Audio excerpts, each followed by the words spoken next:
Call this meeting of the Fremont County Board of Commissioners to order. Do we have Alicia here?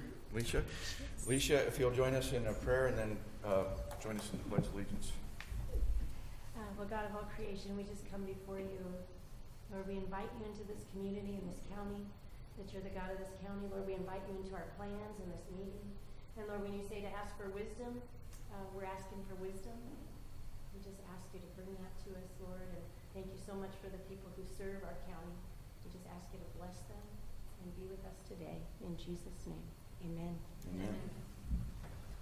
I pledge allegiance to the flag of the United States of America and to the republic for which it stands, one nation under God, indivisible, with liberty and justice for all.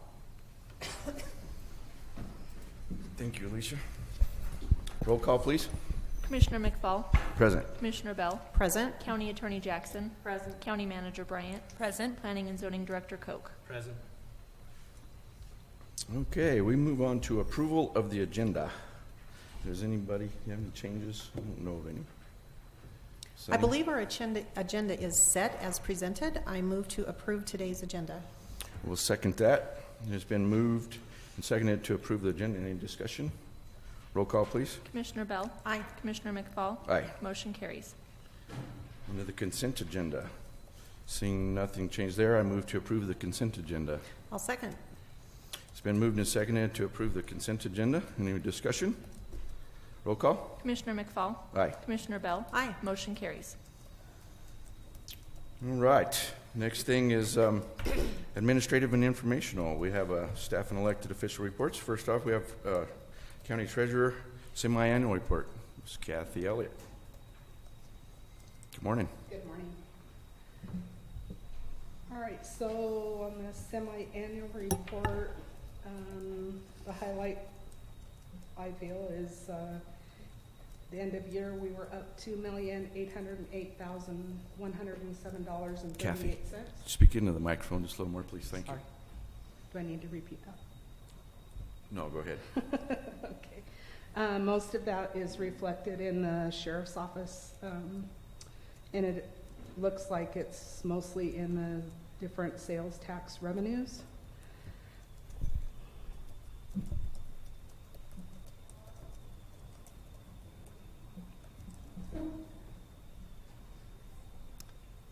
That's a lot of numbers right there. Mm-hmm. Did you want to address the public trustee a little? Sure. So releases of deeds of trust, we had 460 the first quarter of 2018. Last year we had 588. Foreclosures initiated so far this year were 26. Last year 18. So there was a little increase, but we also had a very slow end of last year. So I believe that may be where we're catching some of these. The number of foreclosures has dramatically dropped. From what it was From where we before were a few last years year, Yes, ago. right? we had Yeah. 93 we ended up with last year. The year before was 101. Our most was 366. So I remember that year. Not a good year. Wow. they are predicting probably it going up again, but hopefully not to that extent. So before I make a motion for acceptance, I would just like to note that we recently finished the special audit that came through your office and ask if you have any comments you would like to make about that. Specifically, I know that he made 10 or 12 different recommendations for your office, and I would like to ask if those recommendations have been implemented in the Treasurer's office. We have been implementing them as we go. I have had conversations with other counties as to how they handled the multiple journal entries. Journal entries in our office don't happen on a daily basis within the Treasurer's office daily work. So there are some smaller counties that do over 50 different journal entries a month. So we're going to work up some numbers and see where we are on that.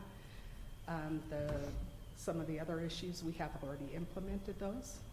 And I am also working with Tyler and They're going to work with the finance side of Encode, and so that we can use their warrant processing for the warrant account, the general fund warrant account, and DHS, so that we can get those reconciliations on the system like we've been trying to do.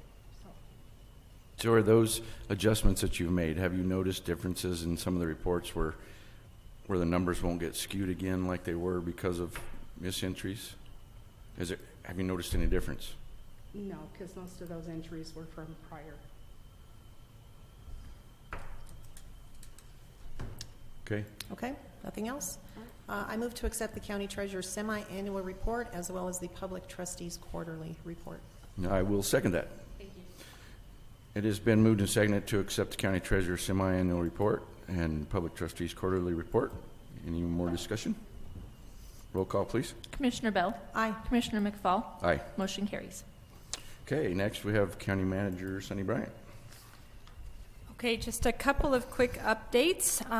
So as I had reported last time, we did receive that $600,000 in EPA funds. So I participated in a couple of conference calls, and we're starting to work through some of that process. And I'm very excited, but it sounds like come October 1st, we will all be hitting the ground running. So we're doing a lot of preliminary stuff right now to gear up for that.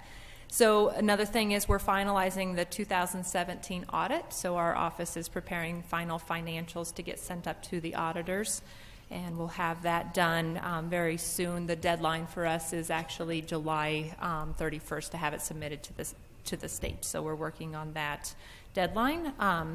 We had a meeting with MGT Consultants a couple weeks ago to go over the cost allocation plan. So that's something that we do every year. So we finished that, and we're getting them all of the final information for them to do their annual cost allocation report. So that shows what the indirect costs are for every department that we operate. So basically shows what, our time, the commissioner's time, the attorney's time, and they break that out amongst what we're spending on each department. So it's good information that we have. And then last week we had the Bonfils bust here, so I'm excited to say that we had 30 people donate blood, and that actually, they said each bag of blood impacts 3 people, and so we were able to have 90 people impacted by that. So I wanted to say thank you to Christina Taylor across the street for organizing that. That's something that Commissioner Bell has been wanting to have done for a couple of years now, so we finally had somebody that just took it and they ran with it and they got everything organized. And we've had him set up a couple times out at the Sheriff's Department, but this is the first time here at this building, so it was a huge success. So. And just a plug for that, I have donated blood for many, many years, for most of my life. I started actually when my mom was donating, and it's, in my world, in my opinion, it is one of the easiest things you possibly can do to truly save another person's life. So I had someone ask me once, how can you possibly do that and let them put a needle in your arm? And my response was, how can you possibly not? So I just also would like to say thank you to Christina for all those people who came to donate. Or thank you to Christina for organizing us, but also thank you to all of those people who came to donate, because they truly did make a difference that day. Okay, so next I have the sales and use tax report. So in the month of March, the retail sales tax collections came in at $388,000. And let me make that a little bit bigger. I don't know if anybody's eyes can see that very well. So it came in at $388,366, which is up $11,509 from March of last year. And year to date, we're up $35,952. And I just want to clarify that on the 2018 budget column, it says we're down $150,000. So what I do in that column is I take the total amount budgeted and divide it by 12 months. So in the winter months, we don't see as big of collection, so it always looks like we're a little bit behind. And through the summer, we typically we catch up. So that's not a number that I'm worried about. It doesn't say, oh, we over budgeted this year. I think we'll be in good shape moving forward. So the auto use tax collections in the month of April came in at $89,206, which is slightly down from April of last year, but year to date we're still up $44,236. The construction use tax came in at $12,285, which is down $8,522 from last year. And we're down year to date, but we actually last year made that transition to the city of Canyon City collecting the county's use tax. So those numbers are a little bit behind, and they do quarterly reports to us and then give us quarterly disbursements. So I'm assuming when we get that first quarterly check from them, those numbers will get back on track. The lodging tax in the month of March came in at $20,165, which is up $4,505 from March of last year, and year to date we're just slightly down $4,800. And then on the sheriff's 1% retail sales tax, it came in at $258,910, which is up $7,673, and year to date we're up $23,968. And the auto use tax came in at $59,471 in April, which is down $1,532 from April of last year. And year to date, we're up $29,431. And last, the construction use tax came in at $8,190, which is down $5,802 from April of last year. And year to date, we're down $9,691. So overall, we're off to a good start. I think things are looking good. And like I said, as the summer months progress, I think that's where we'll see the taxes coming in a little bit higher. I agree. I think things are looking really good. And one of the most telling numbers for me is the fact that we are up. We continue to be up every month from the year previously. And that's been happening now for enough years that I just hope it continues. So thank you for the good news, Sunny. And I would love to continue these slow and steady increases right. instead of having these Spikes. months that Yep. kind of skew everything. So I'm all right Absolutely. with the slow increases. Good, thank you, Sunny. Okay, just real quick, just to mention the absence of Commissioner Payne. As most of you probably know, he did have a heart attack almost 2 weeks ago now. He did have a stent put in. He was out of the hospital. However, he was still having some chest pains yesterday, so they went back and had him checked out. His heart is in good, working well. His blood all came back good. I think the body's just kind of having trouble with the stent in there, so wish him well and keep him in your prayers. He's at home resting, and hopefully he'll rest. I think he's a little stubborn, so hopefully he'll rest and take this as a time to reflect a little bit, because we want to get him back here as quick as we can, so just keep him in your prayers. One other thing I just want to mention right quick is, remember, we are in unincorporated Fremont County in Stage 1 fire restrictions. As of yesterday morning, the Canyon City Fire Protection District also went into Stage 1. Florence and Penrose are also on Stage 1. Some of the other fire districts out west have been a little tighter already, so it's still real dry out there, even with a little bit of moisture again, so just be very diligent and safe out there with your fires. Have anything? Yeah, a couple of things I would like to mention. First, Florence High School had their high school senior graduation last week. Canyon City High School is coming up this week. Congratulations not only to all of those graduates, but to their parents as well. I have had 3 kids come through schools and all the way up through, and graduation day, and it's really hard on a parent when you graduate a child, but at the same time it's a huge source of pride and a really great big celebration. So congratulations to everyone, not only from your local high schools, but the folks who are graduating from college as well. And wanted to mention that that also means it's Memorial Day time. So Memorial Day, as you probably all realize, the entire weekend is this weekend, and I just wanted to urge everyone, stay safe. Whatever your plans are, if you're traveling, if you're staying home, no matter what it is that you're doing, do it in a safe manner. Stay safe, keep your family safe, and let's have a really great weekend this weekend. Absolutely, thank you. Anyone else? Yeah, I wanted to just remind everybody about drives coming this summer. So the first couple of weeks of July, we'll be at half-staff training, and then we will be closed August 1st, reopening August 6th. So the impact for us will be a Wednesday, Thursday, because we're already closed on Fridays, but just to remind everybody about that. And that is the system in the motor vehicles department, right? yeah, it's a statewide system. So Great. they're upgrading our technology from 1983 DOS to a much nicer, smoother system. So it'll be beneficial in the long run, but you'll just have to bear with us being short-staffed and learning the new system.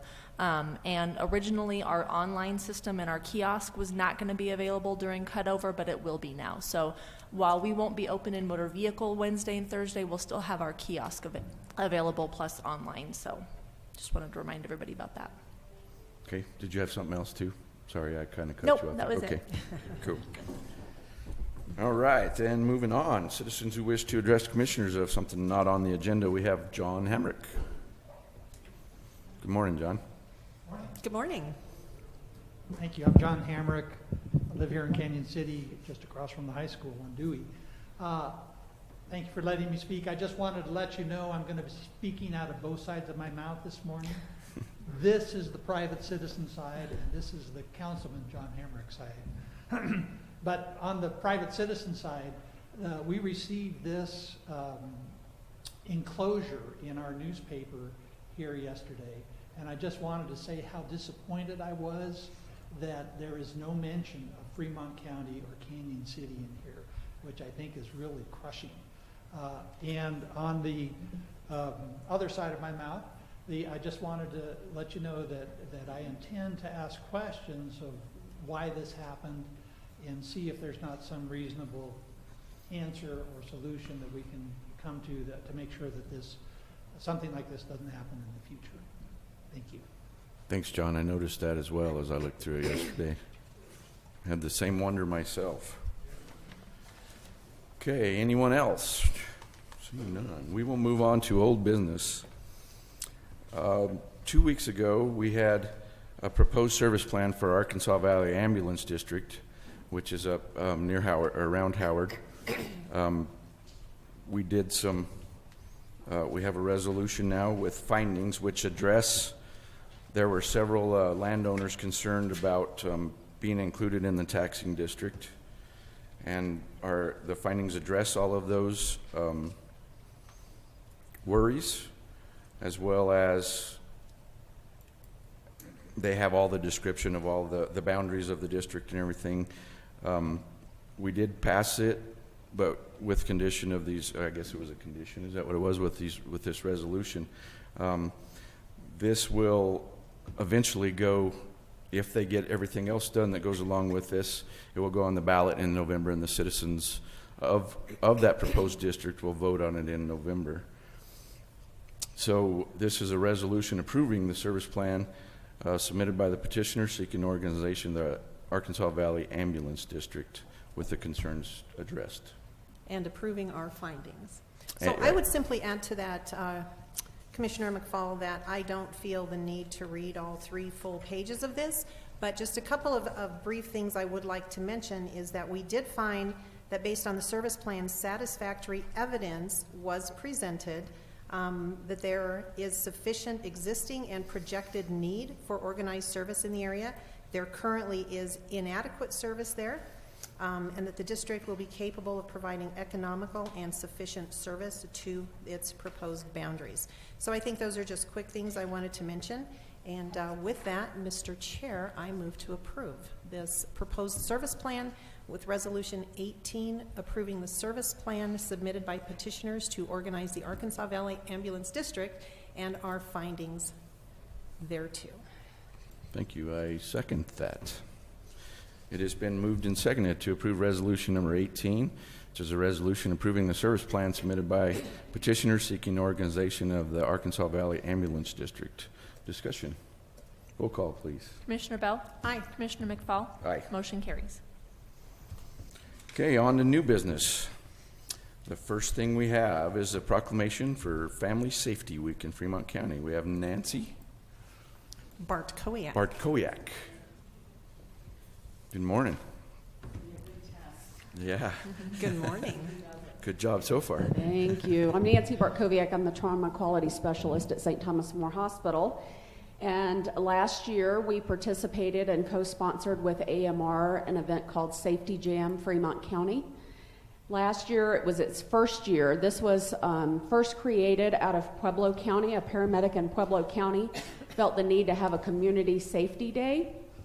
This has gone nationwide now, and we were I think we were the second place to implement the safety jam. So last year we had over 40 vendors or exhibits, over 500 registered participants. They have to register at the booth in order to enter for the prizes at the end, the drawings.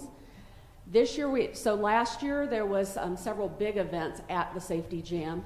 So there was hands-only CPR training, so the community was able to learn hands-only, and we taught that from any age. We had toddlers and children, all the way through adults learning it. We gave away bike helmets, which we again will do. We're also doing the hands-only CPR. We have the Mega Brain there, which is the gigantic inflatable brain. It did take flight last year, so hopefully it's not a windy day this year, because it's not allowed to be tied down, because you're not supposed to have it inflated when the wind is blowing. But the big addition this year is we're going to do Stop the Bleed. That is a nationwide campaign from the American College of Surgeons. It was instituted out of the research of the Sandy Hook shooting at the school, and the findings were that if that school would have had tourniquets in their school, they would have saved more lives. So the American College of Surgeons, the Emergency Nurses Association, everybody has gotten behind this campaign. It's simply teaching the public how to do direct pressure if there's bleeding. If that doesn't work, find a tourniquet. And so today we are doing an instructor training at the hospital to prepare for Safety Jam. There's a lot of community members coming, a lot from the school district, the hospital, as well as just community members that want to learn to be instructors. And so Stop the Bleed, you'll be hearing all throughout Fremont County from this day forward. But we are going to have a Stop the Bleed station at Safety Jam that the community can learn about direct pressure and tourniquet use. So with that in mind, next week we would like to declare it Family Safety Week in preparation for the event on June 2nd. Of course, we would like to invite any of the commissioners and public to come to the opening ceremony at 10 a.m. June 2nd, Red Park. The event is from 10 to 3 o'clock. Over 40 vendors and exhibitors have already signed up, as well as a school system with their new mobile van catering lunch. I don't know what they're calling it, but they will be giving away pizza for lunch to all participants. So we've got a lot of community members involved, a lot of exhibitors, but I think, do you have the proclamation, Debbie? I do have the proclamation. I knew you did. So Debbie has the proclamation. Would you like for me to read that? Absolutely, Mr. please. Chair? Okay. All right. This is a proclamation declaring Family Safety Week, May 28th through June 3rd of 2018.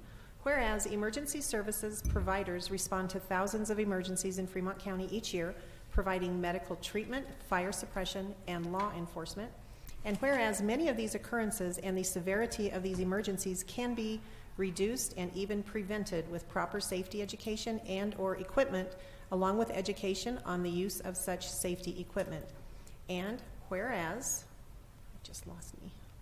Emergency responders and allied healthcare providers in Fremont County, along with many concerned businesses and organizations, feel there is a need to provide preventative safety education and available safety equipment to families in Fremont County. And whereas American Medical Response of Canyon City and St. Thomas More Hospital have brought together allied healthcare providers, fire and law enforcement emergency responders, as well as many businesses and civic-minded organizations to provide safety, education, and equipment in the hopes of reducing injuries and improving the health of the citizens we serve through the second annual AMR Safety Jam Fremont County event to be held June 2nd, 2018 at Red Park. Now, therefore, the Board of County Commissioners of the County of Fremont, Colorado, does hereby proclaim the week of May 28th through June 3rd, 2018 as Family Safety Week in the County of Fremont, Colorado. So with that, Mr. Chair, I move to approve this proclamation, and I want to say thank you, Nancy, for being here and presenting this important information to us this morning. And I brought some flyers, so I'll just leave them on the table if anybody wants one. I will second that, and I also like to appreciate you for being here. And I attended that last year, and it was a great event. A lot of it, too, just watching the kids being able to interact with first responders, whether it be paramedics or police officers or whatever, kind of gives them a human relationship between them, so that they're all good people. So it's a great event, and I hope people do attend. We have a motion and a second. We have any more discussion? Roll call, please. Commissioner Bell? Aye. Commissioner McFall? Aye. Motion carries. Right. Thank you. Thanks so much. Next item we have is John C. Fremont Library District with Representative Tabby Solakovich. I sounded it out too many times that when I got to it, I couldn't get it. Thank you. Morning, Tabby. Thank you. Sure. Thank you. Thank you.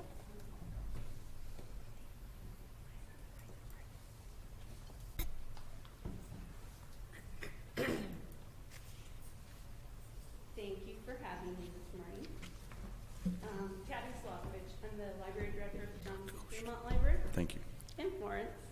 And what I've brought for you today is actually 2 director's packets because I didn't make it to see you guys last year. I was waiting on our exemption from audit paperwork to come, and it didn't come. It was in July when we finally received our information saying that our exemption from audit did pass. By that time, we were in the middle of summer reading, so I decided I'd give you 2 packets this year. So the back packet, they're stapled together, and the back one is from the information of what was going on in the library in 2016. So I'll just let you peruse that.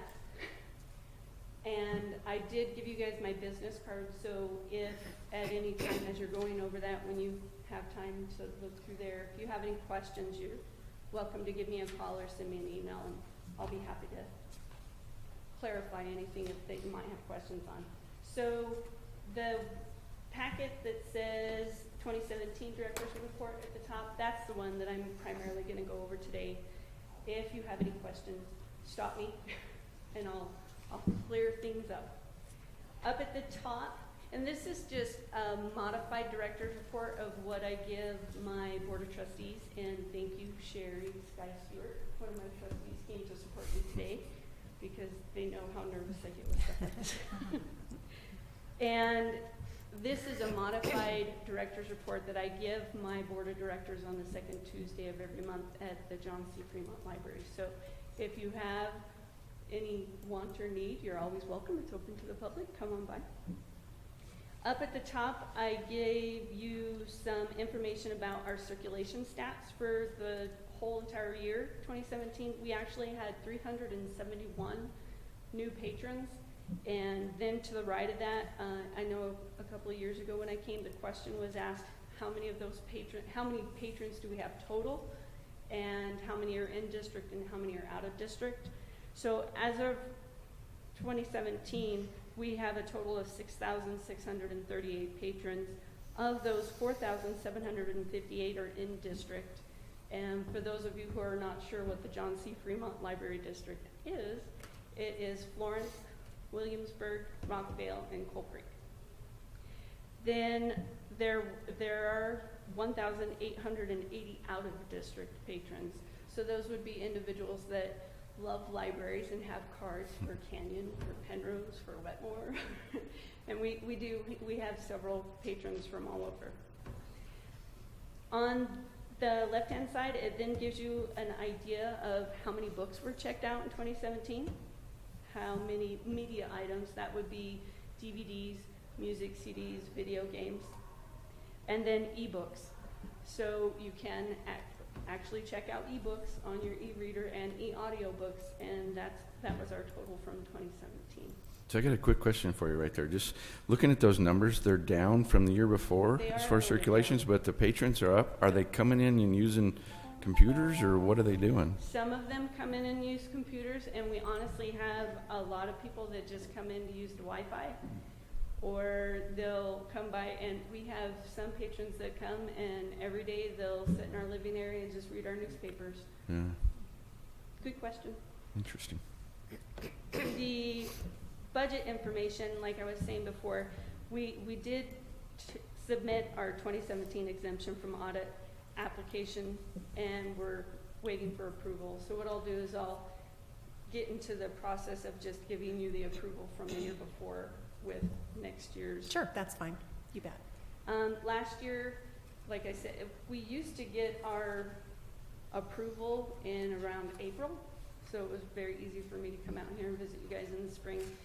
Last year we didn't get it until July, so I'm not getting as nervous this year. Last year I was very so what happened?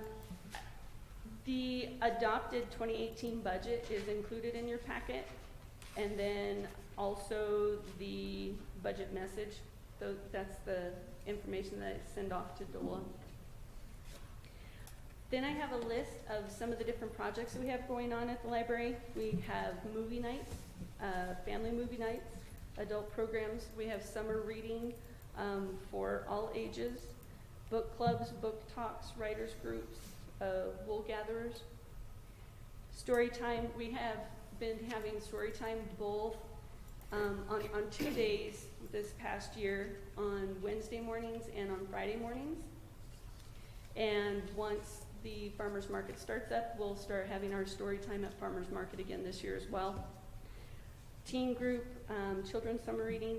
We have a wall set up in our library that is just a showcase for area artists, and they get to come and show their art, have it up on the wall for an entire month. We actually have 2 artists that have their work displayed at the library right now. We have Susan Frushauer has her painting on the wall, and then we have another gentleman has actually carved wood that's around on the top of the shelves. So it's very fun to watch the different artwork that we have. We do have little free libraries. The library has sponsored those, and kind of like an outreach, we have a little free library in each of the town halls, Williamsburg, Rockville, and Coal Creek. And there's also a little free library at the corner of Petroleum and Main. And we just try to keep those stocked up, and anyone could take a book, leave a book at any time. One very fun thing that's happened with the one at the corner of Petroleum and Main is just this year we've also had a little free pantry pop up right next to the little free library. So now people can go and get food and snack books. And read. Yeah. Nice. The grant section, kind of a little bit of information about some of the different grants that we've applied for and received. The state grants for libraries is $4,500 that we've been getting annually, and that's how we purchase different items like our Encyclopedia Britannica online, the book and audiobook kits were something that we started just last year. Research shows that if you follow along in the book the same time that you listen to a good reader, you comprehend more. So we've actually started making kits that have like the audiobook of the giver and the book of the giver, so they can check it out and follow along as they listen.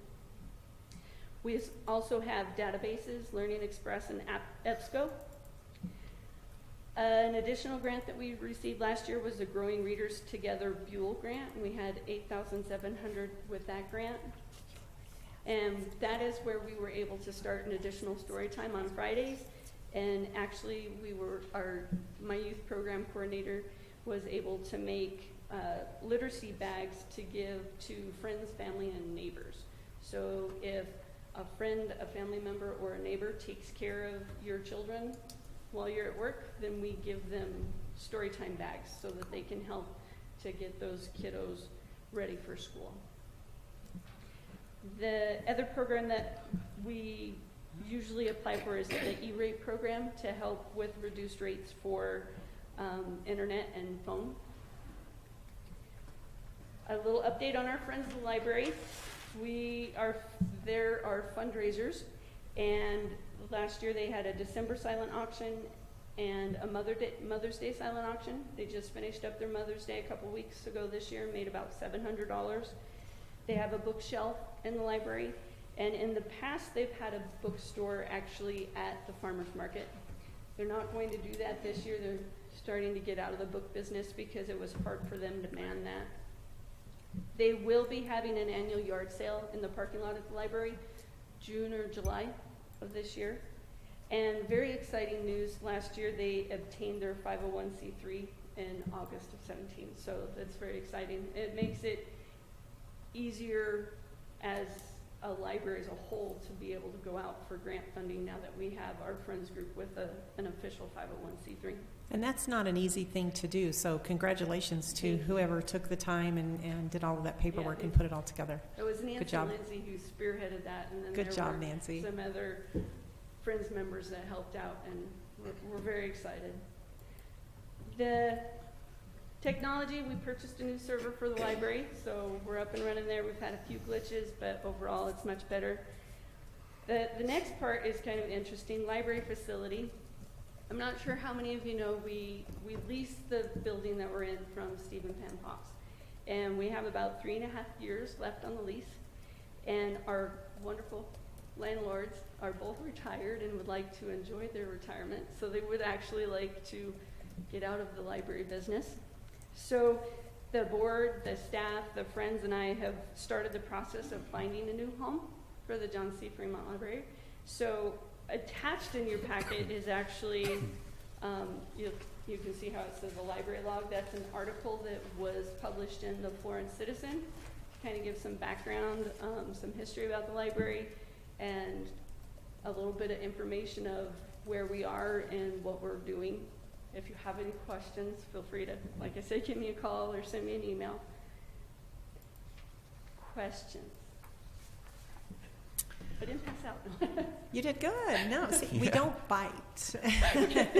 Nothing to be afraid of here. No, I have no questions. Just a great big thank you for coming in and bringing us so much information, and including last year's. I think it's always interesting to see what our special districts are doing here in Fremont County, so thank you. Thank you. Yeah, thank you for coming in, and good luck on the search for the new home. Thank you. I did read that article in the Florence Citizen, I think, and thought it interesting that you're way ahead of the curve, I think, 3.5 years, so you got a little time. So good luck with that. And Thank you. We need luck. yeah, thank you. Thank you.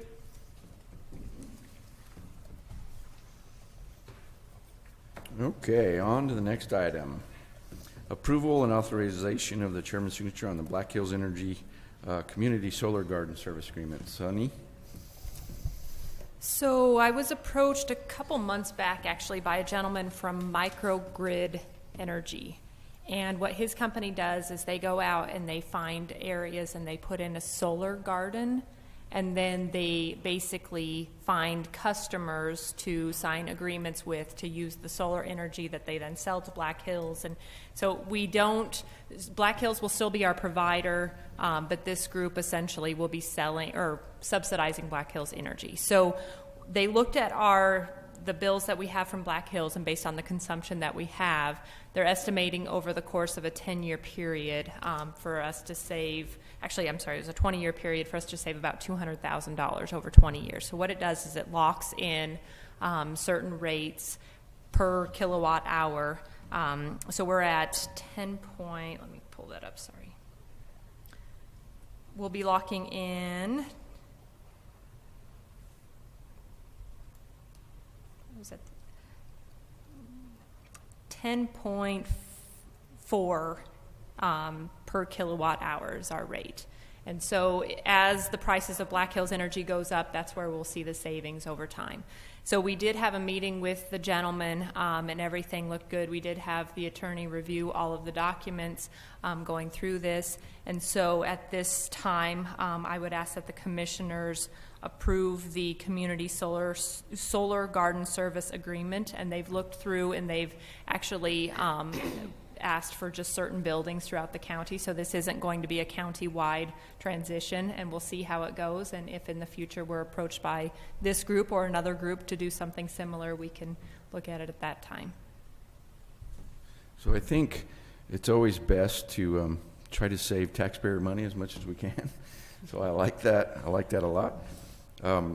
There's also, as people probably know, a franchise agreement with the city of Canyon City right now in talks with the franchise agreement and stuff. This has nothing to do with that. This is totally separate from that. I think in the long run it's going to be a good savings for our taxpayers. And with that, I move that we approve and authorize the chairman's signature on the Black Hills Energy and Community Solar Garden Service Agreement. I'll second that because I also agree saving our taxpayers' money is always a good thing. It has been moved and seconded to approve signature on Black Hills Energy Community Solar Garden Service Agreement. Any more discussion? Roll call, please. Commissioner McFall? Aye. Commissioner Bell? Aye. Motion carries. Thank you. All right, next is to award bids on Pathfinder Park land lease. We have some land out at Pathfinder Park on the east side of the arena, which is kind of landlocked because you can only get there through private property. We did put that out for bid for haying of the property and then grazing in the wintertime. Sonny, are you going to go over those bids? Sure. So we sent out letters on May 3rd, and we only sent it out to the adjacent landowners because there is no public access to this field. And we received 3 bids back. 2 of them are from property owners that connect to this land, and then the third one was actually from an individual that received a land service agreement to connect to this land. So the 3 bids, the one individual was not able to do any haying of the field, so they just bid on grazing on the field. Do you want me to say the amounts out? Do I need to say the amounts? Okay. And so the second individual bid on both, and then the third individual, like I said, they actually were not an adjacent property owner, but they had a land access agreement. Or property access agreement. And in reviewing that, there are some concerns with the language that's in the agreement. The language specifies just for hay production. It doesn't specify any of the grazing activities. And it also says that at any time that the landowner has the right to revoke that. So as far as a long-term agreement goes, it's a little bit difficult to enter into that with somebody that may not have access to that property in the near future. So at this time, I would recommend that we would award the bid to Timothy Hasty. Like I said, he actually owns property adjacent to this, and his bid was $2 per bale of hay and then $25 per month for the grazing during the months of October 1st through March 31st. Mr. Chair, I would move to approve the bid that Sonny just recommended to us. To give the bid for the field at Pathfinder Park, the land lease. Approve the bid of Timothy Hasty in the amount of $2 per bale of hay for the small bales, as well as $25 per month for grazing. I also would like to just give Sonny a shout out for this and say this took a lot more time than it really should have for the small field that it is, but we have neighbors who we had to get this done in the organized, appropriate, proper manner. So thank you for going through the entire exercise, and we're going to get this taken care of. I agree with everything you just said and second that. So we have a motion and a second to award the bid to Pathfinder Park land lease to Timothy Hasty for $2 a bale and $25 per month for the grazing October 1st through March 31st. Any more discussion? Roll call, please. Commissioner Bell? Aye. Commissioner McFall? Aye. Motion carries. Thank you. Okay, the last item on here is a proposal from Byerly Associates for engineering services for the tunnel rehabilitation up on Phantom Canyon. Correct. So as you have probably heard us talk about, this year we received a $100,000 grant from the Department of Local Affairs to put towards the renovation of the tunnel project. So last year when they came in and did the bridge and tunnel inspections, they found where a piece of that tunnel was actually starting to crack a little bit. So they've told us that we need to get that fixed, and we completely agree with that process. So we do have a company, Byerly and Associates, that we have the proposal from. And so we are asking the board to accept the proposal. The total basic engineering fee is $23,500 is the estimate.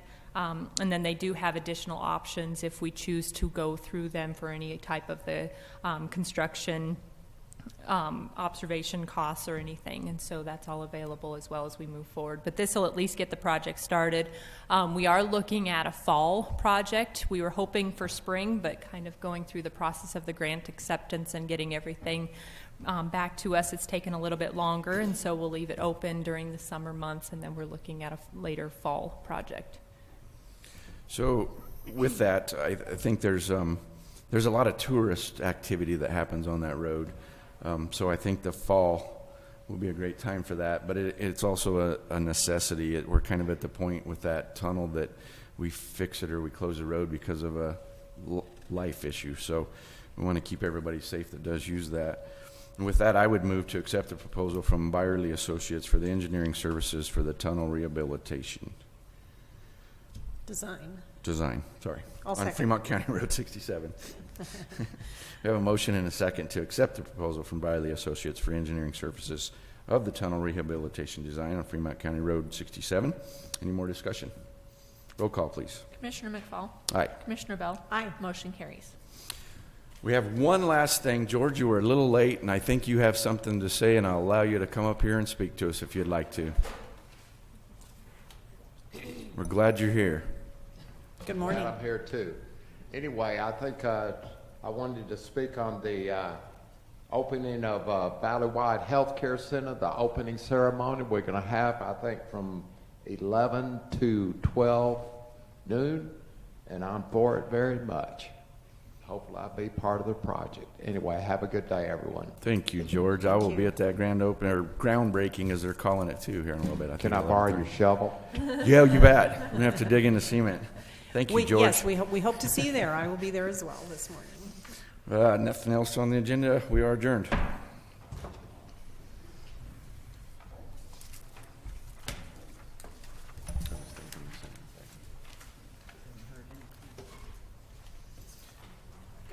George, you still have that slip? I did miss that form. So you need. So what they did was I was there the month before. our bills from Black Hills, and they assessed the amount of energy. And then they actually. Thanks, sir. So Good to see you. in Pueblo, and essentially, the way it works is we become a customer. It's at 11:30, John. They then sell energy to Black Hills, and then we use their